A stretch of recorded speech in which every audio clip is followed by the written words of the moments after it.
Vous êtes psychologue et vous voulez attirer plus de clients via les réseaux sociaux? Cette vidéo est faite pour vous. Je m'appelle Ella Kurlovic et je suis une experte dans le marketing digital depuis 3 ans. J'aide les entrepreneurs à développer leur stratégie dans le marketing digital. Dans chaque vidéo, je prends les différents métiers: coiffeur, psychologue, nutritionniste, agent immobilier, restaurateur, et je rédige une stratégie digitale en s'appuyant sur mes connaissances et sur mon expérience. Avant qu'on commence, j'ai un petit cadeau pour vous. Je suis là pour vous aider à développer votre affaire en ligne. Et si vous avez bien aimé la vidéo et le contenu que je vous donne, je vous demande de me mentionner dans vos stories sur votre page Instagram.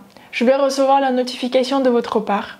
Et je vais vous envoyer un document des tendances et des anti-tendances qui va vous aider à comprendre comment mieux rédiger votre compte Instagram et comment le préparer pour avoir des nouveaux clients et de nouveaux abonnés. Dans cette vidéo, vous allez trouver comment remplir la description de votre profil, quoi partager dans les publications, que faire de la partie visuelle et surtout, comment un psychologue peut trouver des clients via Instagram. Commençons par votre pseudo sur Instagram. Si vous êtes un spécialiste qui est déjà beaucoup recherché, vous pouvez utiliser votre nom et prénom. Mais si vous êtes un nouveau psychologue sur les réseaux, ou si vous n'avez pas une grande clientèle qui va vous chercher déjà par votre nom et prénom, vaut mieux rajouter à la fin psychologie, psychologue, psychologiste, psythérapie, etc. Ensuite, vous devez bien réfléchir qu'est-ce que vous pouvez mettre dans le nom de votre profil. Le nom de votre profil, c'est ce qui va apparaître en gras quand les gens vont vous rechercher sur Instagram. Si vous êtes un psychologue pour les enfants, ou vous pouvez être un psychologue pour les relations, ou vous êtes un psychologue pour les sportives, mettez votre niche dans laquelle vous travaillez dans votre nom du compte. Dans la description, précisez sous quel format vous travaillez. Si vous travaillez en visio ou en présentiel, quelle est votre adresse, quelle est votre expertise et pourquoi on doit vous faire confiance. Réfléchissez à votre unicité en tant qu'une personne, en tant qu'un expert, mais aussi une personne. Peut-être vous avez votre méthodologie personnelle que vous utilisez.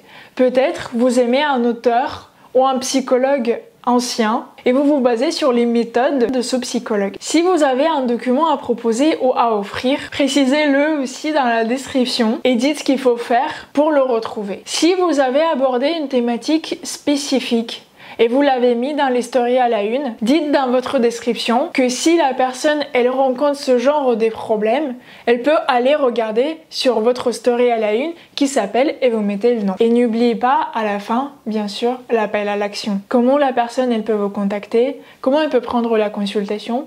Si vous avez des podcasts, où est-ce qu'elle peut écouter des podcasts, réfléchissez.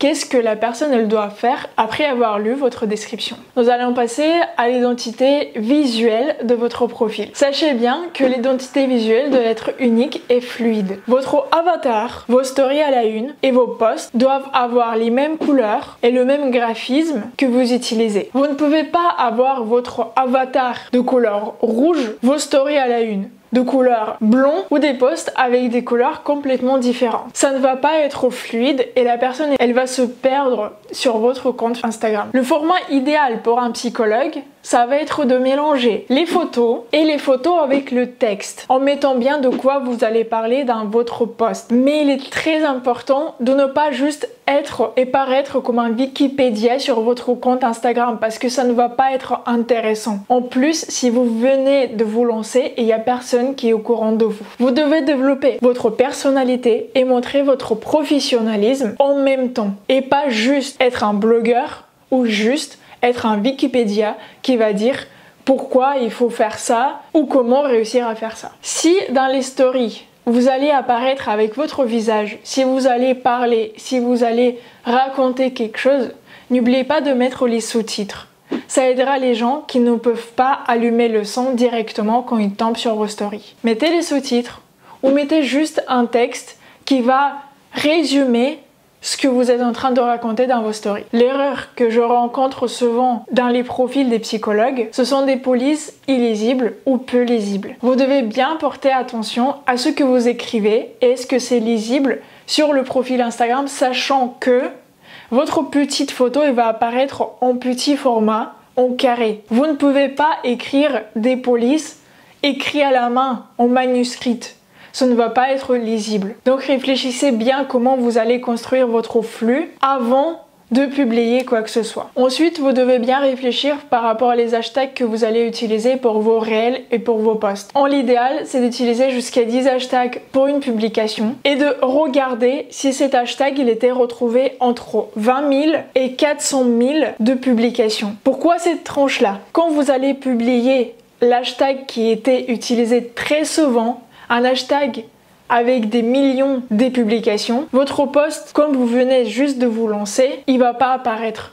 Il n'y a personne qui va le voir parce qu'il y a beaucoup de trafic sur cet hashtag-là. Donc, vaut mieux si vous utilisez les hashtags entre 20 000 et 400 000 des publications. Comme ça, vous avez la chance d'attirer le regard organiquement de vos nouveaux abonnés. De quoi vous pouvez parler sur votre compte Instagram? La chose la plus simple, c'est de commencer de raconter à propos de vous. Votre biographie, votre parcours, qu'est-ce que vous a amené de devenir un psychologue?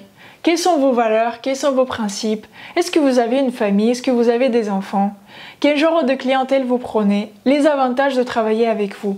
Déjà, ça vous donne une tranche large de rédiger plusieurs publications. Parlez bien des cas que vous avez rencontré lors de votre travail. Dites la problématique d'un client qui vient chez vous et développez comment vous allez la résoudre cette problématique. Qu'est-ce que vous avez déjà mis en place? Qu'est-ce que vous allez mettre en place? Quels résultats vous attendez? Racontez des cas réels que vous avez déjà eus lors de votre travail. Ça va aider aux gens qui se retrouvent dans la même problématique de se reconnaître et de se dire que vous êtes un professionnel qui va les aider. Les publications dans lesquelles vous pouvez développer votre expertise, de dire les avantages et de mettre un appel à l'action à la fin pour prendre la consultation. Par exemple, vous pouvez développer de la terminologie de psychologie et de raconter qu'est-ce que ça signifie. Encore un exemple que vous pouvez mettre dans vos publications, ce sont des raisons pourquoi les gens ils viennent vous voir en tant qu'un spécialiste. Quelles sont les raisons? Pourquoi les gens y viennent pour vos consultations?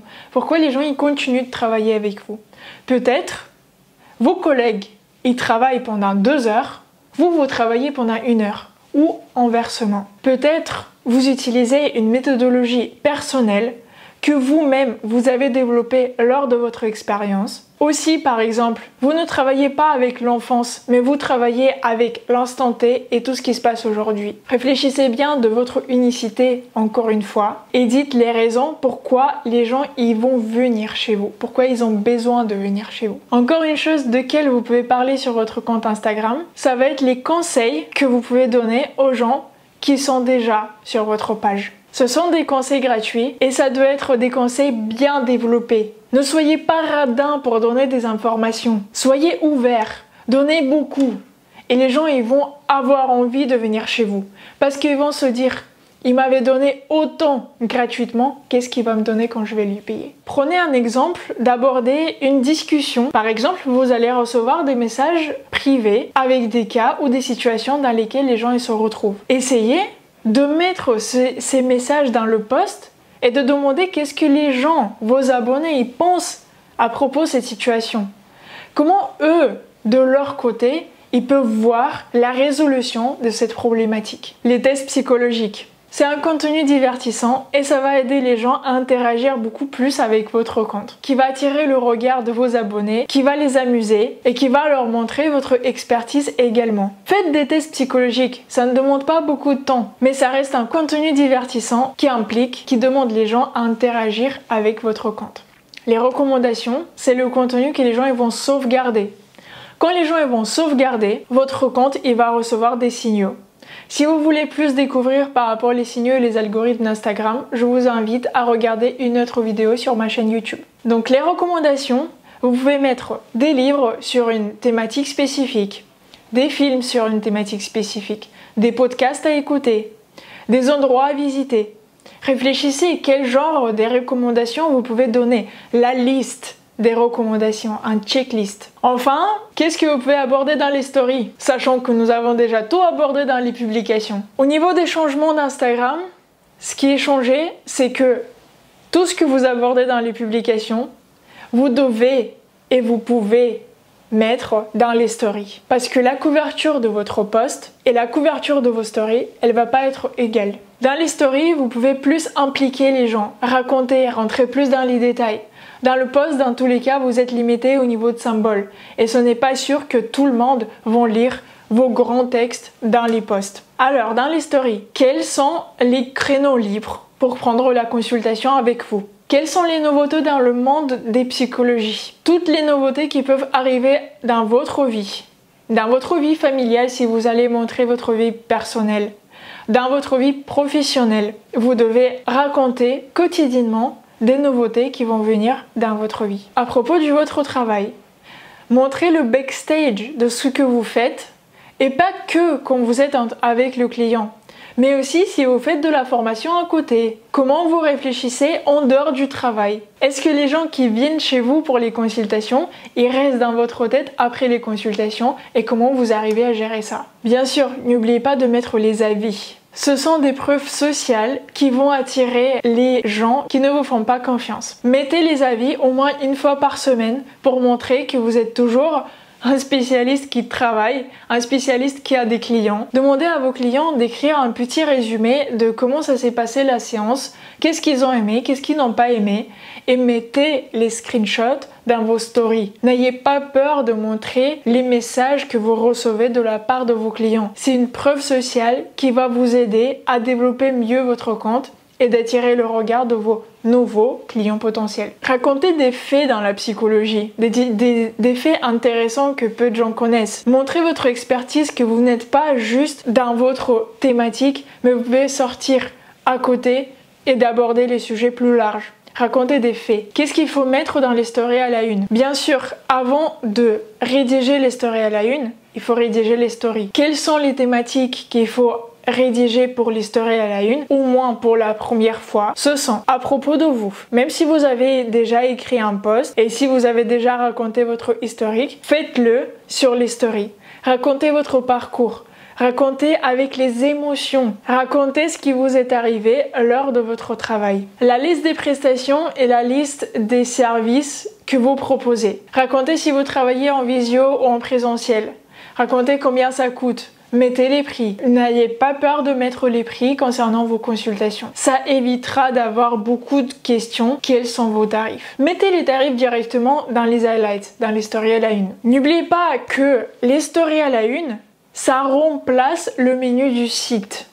Si vous voyez ce que ça veut dire un site internet, vous devez bien savoir qu'il y a un menu où nous avons l'historique, les tarifs, les services, les avis. Tout ça, vous devez mettre dans les stories à la une. Mais aussi également, pour la stratégie des psychologues, il vaut mieux d'avoir une story à la une avec réponses et questions de vos abonnés ou de vos clients qui vont vous poser sur Instagram. Une fois par semaine, mettez une case pour demander aux gens de vous poser les questions. Quand les gens vont vous poser les questions, répondez sur vos stories et mettez-les directement sur les stories à la une. Enfin, comment vous pouvez attirer de nouveaux clients sur votre page Instagram? Vous avez les moyens de promotion payants et gratuits. Nous allons commencer par les gratuits. Utilisez les hashtags. Utilisez la géolocalisation où vous travaillez. Rédigez un lead magnet, un document que vous allez offrir aux gens qui vont s'abonner à votre page. Faites les lives avec les collègues ou avec les spécialistes qui sont à côté de votre métier. Les lives, ce sont des diffusions en direct. Faites de la promotion dans les groupes Facebook, dans les autres plateformes où vous pouvez juste mettre votre lien vers votre Instagram et attirer les nouvelles personnes. Utilisez tous les types de contenus possibles. Faites des publications, faites des réels, faites des vidéos, faites des stories, faites des guides et des checklists que vous pouvez proposer. Utilisez tout ce que vous pouvez pour attirer les nouvelles personnes. Si vous avez YouTube, si vous avez des podcasts, si vous avez un TikTok, utilisez chaque plateforme pour attirer le regard envers votre Instagram. Qu'est-ce que vous pouvez encore faire pour attirer les nouveaux clients, mais d'une façon payante? Le premier moyen, ça va être la publicité ciblée. Pour mettre en place correctement la publicité ciblée, il est important de comprendre chaque règle de Facebook et d'utiliser le but prospect.